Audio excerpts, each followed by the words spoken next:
پاکستان تحریک انصاف نے دعویٰ کیا ہے کہ عمران خان کو بنیادی انسانی حقوق نہیں دیے جا رہے۔ انہیں ہفتے کی شام خفیہ طور پر اڈیالہ جیل سے پیمز ہاسپٹل لایا گیا اور ان آنکھ کی سرجری کی گئی۔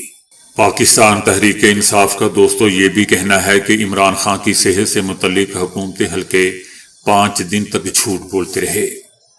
تحریک انصاف کا کہنا ہے کہ پیمز ہاسپٹل میں عمران خان کی آنکھ کی سرجری کی گئی، لیکن عمران خان کے خاندان کو نہیں بتایا گیا کہ ان کو کس وجہ سے ہاسپٹل لے جایا گیا ہے۔ روس کی سرکاری ایٹمی توانائی کارپوریشن کے سربراہ کا کہنا ہے کہ اگر ضرورت پڑی تو روس ایران کے بوشہر ایٹمی بجلی گھر سے اپنے عملے کو نکالنے کے لیے تیار ہے۔ روس کا کہنا ہے کہ ہم صورتحال پر گہری نظر رکھے ہوئے ہیں اور وزارت خارجہ اور وزارت دفاع کے ساتھ مل کر اگر ضروری ہوا تو انخلاء کے اقدامات کے لیے تیار ہیں۔ گزشتہ برس جون میں ایران کی جوہری تنصیبات پر ہونے والے امریکی حملے میں بوشہر پلانٹ کو نشانہ نہیں بنایا گیا تھا۔ روسی صدر پیوٹن بھی کہہ چکے ہیں کہ بوشہر ایٹمی پلانٹ میں سینکڑوں روسی ماہرین کام کر رہے ہیں۔ اگر بوشہر ایٹمی پلانٹ پر حملہ ہوا تو اس کے نتائج یوکرین میں 1986 کے چرنوبل ایٹمی حادثے جیسے تباہ ہوں گے۔ ایران کا یورپی یونین کی جانب سے ایران کی پاسداران انقلاب فورس کو تخریب کار تنظیم قرار دینے پر دوستو سخت رد عمل سامنے آیا ہے۔ اس سے پہلے یورپی یونین کا کہنا تھا کہ جبر کو جواب دہ کیے بغیر نہیں چھوڑا جا سکتا۔ جو حکومت اپنے ہزاروں لوگوں کو مارتی ہے وہ اپنی تباہی کی طرف بڑھتی ہے۔ ایرانی وزیر خارجہ عباس اراغچی کا کہنا ہے کہ یورپ ایرانی پاسداران انقلاب کو تخریب کار تنظیم قرار دے کر بڑی غلطی کر رہا ہے۔ ایرانی فوج نے بھی کہا ہے کہ یورپی یونین کا پاسداران انقلاب کو تخریب کار تنظیم قرار دینے کا فیصلہ غیر ذمہ دارانہ ہے۔ ایرانی آرمی کا یہ بھی کہنا ہے کہ یہ سب اسرائیل اور امریکہ کے غلام ہیں، ہمیشہ امریکہ اور اسرائیل کو خوش کرنے میں لگے رہتے ہیں۔ ایرانی فوج نے 2 ٹوک الفاظ میں پھر دہرایا ہے کہ کسی بھی نئے حملے کی صورت میں فوری اور فیصلہ کن جواب دیا جائے گا۔ ایرانی فوج کا یہ بھی کہنا ہے کہ ممکنہ حملے سے نمٹنے کے لیے فوجی منصوبے اور احکامات پہلے ہی جاری کر دیے گئے ہیں۔ اگر دشمن نے ایک بار پھر کسی احمقانہ عمل کا ارتکاب کیا تو ایران فوری رد عمل دے گا۔ ایرانی فوج کا دوستو یہ بھی کہنا ہے کہ خطے میں امریکی فوجی اڈے اور طیارہ بردار جہاز ہمارے اہداف ہو سکتے ہیں۔ یہ اڈے ہمارے درمیانی فاصلے کے میزائلوں کی رینج میں ہے اور اس حوالے سے تمام ضروری منصوبہ بندی مکمل کر لی گئی ہے۔ ایرانی فوج کا دوستو کہنا ہے کہ ملک کے دفاع اور کسی بھی جارحیت کا مؤثر جواب دینا ایران کی اولین ترجیح ہے۔ ایران کا کہنا ہے کہ اگر ایران پر حملہ کیا گیا تو یہ صرف ایران پر نہیں بلکہ پوری مسلم دنیا پر حملہ تصور ہوگا۔ ایران نے واضح کیا ہے کہ ایران جنگ نہیں چاہتا اور اب بھی امید ہے کہ صورتحال جنگ کی طرف نہیں جائے گی۔ تاہم اگر ایران پر حملہ کیا گیا تو یہ صرف ایران پر نہیں بلکہ پوری مسلم دنیا پر حملہ ہوگا۔ ایران میں دوستو تخریب کار کارروائیوں کے دوران بڑے پیمانے پر جانی اور مالی نقصان ہوا تھا۔ پرتشدد واقعات میں 2000 سیکیورٹی اہلکاروں سمیت 3000 سے زائد افراد مارے گئے تھے۔ ان کارروائیوں میں 690 تخریب کار بھی مارے گئے۔ ایران کا کہنا ہے کہ صورتحال پر مسلسل نظر رکھی جا رہی ہے اور امریکہ کے مطالبات قابل قبول نہیں ہے۔ ایران کا کہنا ہے کہ پاکستانی حکومت کی طرف سے ایران کی حمایت پر ہم اس کے شکر گزار ہیں۔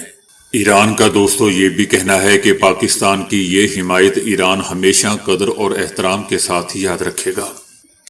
انٹرنیشنل ذرائع نے سیکیورٹی معاہدے پر دستخط کرنے کے لیے اسرائیل اور شام پر سخت امریکی دباؤ کی اطلاع دی ہے اور توقع کی جا رہی ہے کہ اس معاہدے کا اعلان جلد کر دیا جائے گا۔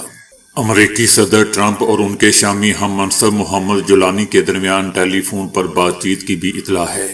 اس کال میں صدر ٹرمپ نے الجولانی کو بتایا کہ انہوں نے اسرائیلی وزیر اعظم نیتن یاہو کو دمشق کے ساتھ سیکیورٹی معاہدے کو حتمی شکل دینے کے لیے 1 مہینے کا وقت دیا ہے۔ صدر ٹرمپ نے امید ظاہر کی ہے کہ شام متحد رہے گا۔ معاہدے کے لیے صرف ایک مسئلہ جبل الشیخ باقی رہ جائے گا۔ تاہم اسرائیل نے اسے قومی سلامتی کا مسئلہ اور سرخ لکیر قرار دیتے ہوئے علاقے کو دوستوں حوالے کرنے سے انکار کر دیا ہے اور یہ بھی بتایا جا رہا ہے کہ آئندہ 4 ہفتوں میں اسرائیل کے موقف میں تبدیلی کی توقع نہیں کی جا رہی۔ اور دوسری طرف امریکی انتظامیہ کے اندر بھی اس موقف پر مکمل اتفاق نہیں ہے، کیونکہ شام کے معاملے پر اختلافات ابھی بھی موجود ہیں۔ روس کے چیچن علاقے کے سربراہ رمضان قادریوف کا کہنا ہے کہ وہ یوکرین جنگ کے خاتمے کے لیے مذاکرات کے خلاف ہیں اور روس کو جنگ جاری رکھنی چاہیے۔ ان کا کہنا تھا کہ میرا خیال ہے کہ جنگ کو اس کے منطقی انجام تک پہنچانا چاہیے، میں مذاکرات کے خلاف ہوں۔ یہ بیان دوستو ایسے وقت میں سامنے آیا ہے جب روسی صدر پیوٹن متحدہ عرب امارات کے صدر سے ملاقات کر رہے ہیں۔ خود کو صدر پیوٹن کا فٹ سولجر کہنے والے قادریوف روس کے نمایاں حامیوں میں شمار ہوتے ہیں۔ ان کے پاس اس بیان سے سخت گیر حلقوں کی اس رائے کی عکاسی ہوتی ہے کہ روس 4 سال سے جاری جنگ میں برتری حاصل کر رہا ہے اور اسے جاری رکھنا چاہتا ہے، تاہم جنگ روکنے یا جاری رکھنے کا فیصلہ مکمل طور پر صدر پیوٹن کے اختیار میں ہے۔ روس کا کہنا ہے کہ روس یوکرین میں اپنے اہداف کو سفارتکاری کے ذریعے حاصل کرنے کو ترجیح دیتا ہے، لیکن اگر یہ ممکن نہ ہوا تو فوجی ذرائع سے انہیں حاصل کیا جائے گا۔ صدر پیوٹن نے اپنے اماراتی ہم منصب محمد بن زاید کا خیر مقدم کرتے ہوئے کہا ہے کہ روس ایران کی صورتحال پر گہری نظر رکھے ہوئے ہیں اور روس مذاکرات کے دوران ان کے ساتھ اس مسئلے پر بات کرنا چاہتا ہے۔ روس کا دوستو کہنا ہے کہ امریکہ اور ایران کے درمیان مذاکرات کی صلاحیت ابھی ختم نہیں ہوئی ہے اور ایران کے خلاف طاقت کا کوئی بھی استعمال خطے میں افراتفری کا باعث بن جائے گا اور اس کے خطرناک نتائج برآمد ہوں گے۔ روس کا یہ بھی کہنا تھا کہ ہم تمام فریقوں سے تحمل سے کام لینے اور مسائل کے حل کے لیے طاقت کے استعمال سے گریز کرنے کا مطالبہ کرتے ہیں۔ یورپی یونین نے ایرانی آرمی کو تخریب کار تنظیم قرار دے دیا ہے۔ یورپی یونین کی خارجہ پالیسی کے سربراہ نے اعلان کیا ہے کہ یورپی یونین کے وزرائے خارجہ نے ایران کی آرمی کو تخریب کار تنظیموں کی فہرست میں شامل کر لیا ہے۔ دوسری جانب ایران کی مسلح افواج نے یورپی یونین کے اس فیصلے پر رد عمل دیتے ہوئے اسے غیر منطقی، غیر ذمہ دارانہ اور بدنیتی پر مبنی قرار دیا۔ ایرانی آرمی کا کہنا ہے کہ یہ اقدام امریکہ اور صہیونی حکومت کی بالادست اور غیر انسانی پالیسیوں کی اندھی تقلید کے تحت کیا گیا ہے۔ دوستو یاد رہے کہ پاسداران انقلاب ایران کی مسلح افواج کا ایک اہم حصہ ہے، جسے 1979 کے ایرانی انقلاب کے بعد قائم کیا گیا تھا۔ یہ باقاعدہ فوج کے ساتھ مل کر کام کرتی ہے اور براہ راست ایران کے سپریم لیڈر آیت اللہ خامنائی کو جواب دہ ہے۔ تقریباً 1,90,000 فعال اور ریزرو سمیت 6 لاکھ سے زائد اہلکاروں پر مشتمل یہ فورس ایران کے بیلسٹک میزائل اور جوہری پروگراموں کی نگرانی کرتی ہے اور مشرق وسطی میں مختلف اتحادی گروہوں کی حمایت کرتی ہے۔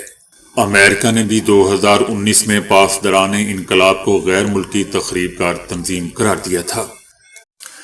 ایک بین الاقوامی تحقیقی ادارے کی رپورٹ میں کہا گیا ہے کہ روس اور یوکرین کے درمیان جاری جنگ میں دونوں ممالک کے مجموعی فوجی جانی نقصان کی تعداد 20 لاکھ تک جا پہنچی ہے۔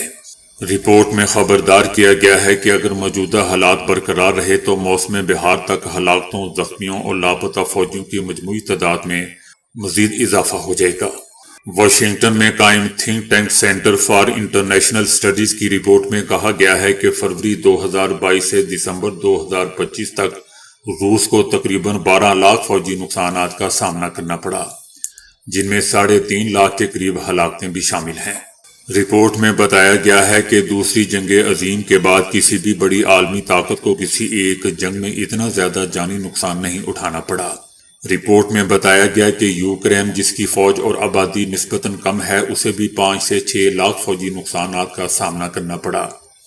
رپورٹ میں بتایا گیا ہے کہ اگرچہ روس میدان جنگ میں پیش قدمی کے دعوے تو کر رہا ہے، لیکن حقیقت یہ ہے کہ اسے معمولی علاقائی کامیابیوں کے علاوہ غیر معمولی جانی نقصان برداشت کرنا پڑ رہا ہے، جس سے اس کی عسکری طاقت کمزور ہو رہی ہے۔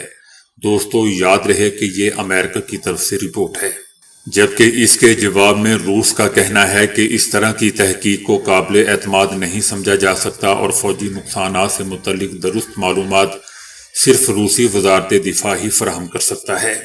انٹرنیشنل ماہرین کا کہنا ہے کہ جنگ اب ایک طویل اور تھکا دینے والی کشمکش کی شکل اختیار کر چکی ہے، جس میں دونوں جانب انسانی اور عسکری نقصانات مسلسل بڑھ رہے ہیں۔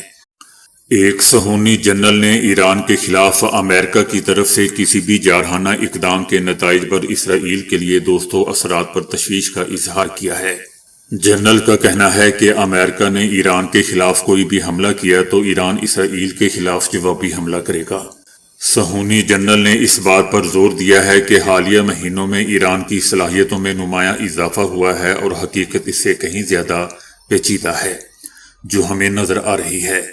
میرا مشورہ یہ ہے کہ اپنے دشمنوں کو کم نہ سمجھیں، خاص طور پر میزائل اور فضائی میدان میں، چونکہ ایرانی اس علاقے میں ایک قسم کی سپر پاور ہے۔ جنرل کا کہنا تھا کہ ہم ابھی ایک دوڑ میں ہیں اور میں نے جون کی جنگ کے بعد کہا تھا کہ ایران کی دھمکیاں اور ارادے ایک جیسے ہیں۔ ایرانیوں کی خاصی توجہ میزائل کی تیاری پر ہے اور وہ میزائلوں کے اثرات سے بخوبی واقف ہیں، اس لیے وہ میزائل بنانے میں واپس چلے گئے ہیں۔ ایرانیوں کے پاس اب بھی کئی ہزار میزائل ہیں۔ جنرل کا مزید کہنا تھا کہ جب آپ تمام اعداد و شمار کو اکٹھا کرتے ہیں تو آپ کو احساس ہوتا ہے کہ حالیہ جنگ سے پہلے ایرانی میزائلوں کا بڑا ذخیرہ اب بھی موجود ہے، اور اس طرح جون میں اسرائیل کے ساتھ جو ہوا تھا وہ دوبارہ بھی ہو سکتا ہے۔ صہیونی جنرل نے ایرانی میزائلوں کی موجودہ تعداد اور مستقبل میں کسی بھی تصادم میں ایران کے اہداف کا ذکر کیا اور کہا کہ میرے خیال میں ان کے پاس میزائلوں کی تعداد کہ وہ کئی مہینوں تک جنگ لڑ سکتا ہے۔ ایران کا مقصد زیادہ سے زیادہ اسرائیلی زندگی کو مفلوج کرنا ہے۔ ایرانی اس بار مقامات کی بجائے اسرائیل کی آبادی والے علاقوں کا انتخاب کریں گے، جس سے اسرائیل کے ہوم فرنٹ پر حملوں کو مزید آگے بڑھایا جائے گا۔ ایرانی نقطۂ نظر سے ان کے پاس بہت سے آپشن اور بہت سے امکانات ہیں کہ وہ اس جنگ میں کیا حاصل کرنا چاہتے ہیں، جبکہ ہمارے پاس کچھ بھی نہیں۔ امریکہ نے ایران کو ایٹمی ہتھیاروں کی جانب بڑھنے سے سختی سے خبردار کرتے ہوئے کہا ہے کہ امریکہ تمام آپشن استعمال کرنے کے لیے تیار ہے۔ امریکی وزیر دفاع کا کہنا تھا کہ ایران کے پاس معاہدہ کرنے کا موقع ہے، ایران کو اپنی جوہری صلاحیت میں اضافہ نہیں کرنا چاہیے تھا۔ وزیر دفاع کا کہنا تھا کہ محکمہ دفاع ایران کے معاملے پر صدر ٹرمپ کی توقعات کے مطابق عمل کرنے کے لیے تیار بیٹھا ہے، اور صدر ٹرمپ جو چاہیں گے پینٹاگون وہ کرنے کے لیے تیار ہوگا۔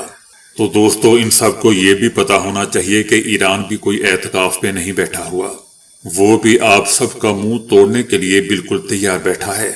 یاد رہے دوستو کہ امریکہ کا ایک اور بحری بیڑا مشرق وسطی میں تعینات ہے۔ یہ ایک روز قبل امریکی صدر نے ایران کو دھمکی دیتے ہوئے کہا تھا کہ ایک اور بحری بیڑا تیزی سے بھرپور طاقت اور واضح مقصد کے ساتھ ایران کی طرف بڑھ رہا ہے، جبکہ ایک بحری بیڑا وہاں پہلے سے ہی موجود ہے۔ جبکہ اس کے جواب میں ایران نے کہا تھا کہ ایرانی فورسز کی انگلیاں ٹریگر پر ہیں اور ایرانی فورسز کسی بھی جارحیت کا جواب دینے کے لیے بالکل تیار بیٹھی ہے۔